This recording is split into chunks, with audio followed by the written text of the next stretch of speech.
I'm pleased to present another incumbent. This man has been a circuit court judge. He has served in the West Virginia State Senate. This is another gentleman who has been fighting for the principles that we believe in. He's running for state Supreme Court Justice.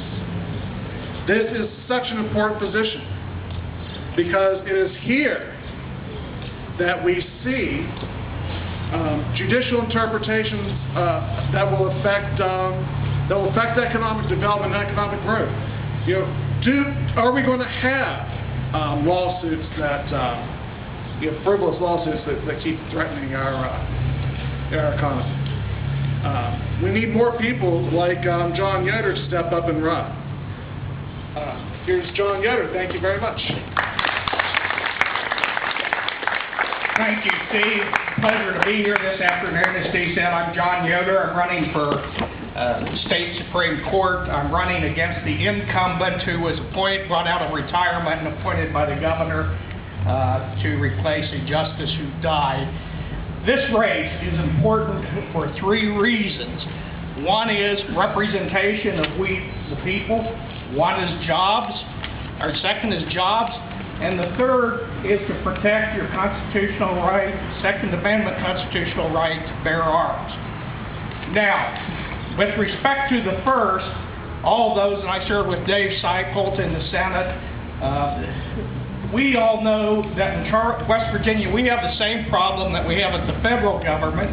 Federal government and its bureaucracy is trying to pose everything on us.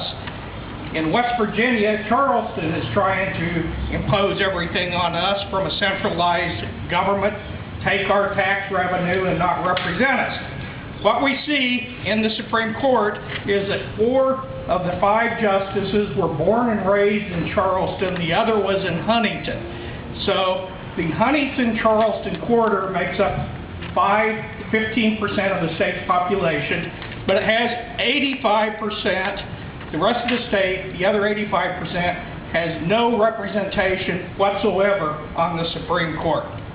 It's all from the Charleston-Huntington area. That's not representation of we, the people. It's the Supreme Court of West Virginia, not the Supreme Court of Charleston. That's number one reason this race is very important. Second is jobs. For 4 years in a row, the U.S. Chamber of Commerce has rated the West Virginia judicial system as the worst in the nation in terms of being the most anti-business. Now think of what that means. 4 years in a row. No business is going to want to move to this state, whether that perception is reality or not. That's the perception. It costs us jobs, and that really hurts us in a recession. Businesses aren't going to want to move here, and we've seen the exodus with people moving out, and we've seen have our children and our grandchildren have to go to other states to get jobs. And this race in the Supreme Court and the judicial system is so important, and a lot of us neglect it, and we look at the congressional races and other races, which are important, but this is probably the one institution that hurts jobs and hurts our children and our tax base more than anything else in the state. The third reason is the Second Amendment right to bear arms. Now we've seen recently the President has appointed one new justice who has an anti-gun track record, and he's now nominated a second justice who just this week had memos surface where she wrote that the NRA was equivalent to the KKK. Can you imagine that?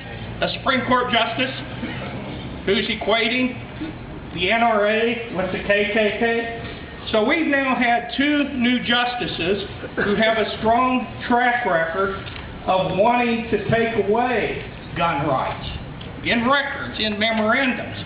Fortunately, while we can't do much about President Obama appointing people to take away our right to bear arms at the federal level, we do have a state constitution, and we can vote for a justice at the state level that will at least protect our right to bear arms at the state level. Now, for anybody who wants to see a track record, I brought a memo, It's the editorial of the Charleston Gazette attacking me in 1996 for protecting the right to bear arms, and you can read it. It attacked me. It attacked my position. Actually, the United States Supreme Court upheld the position I took by a 5-4 vote. It had to do with the Brady Bill and saying it was an unlawful mandate upon the state.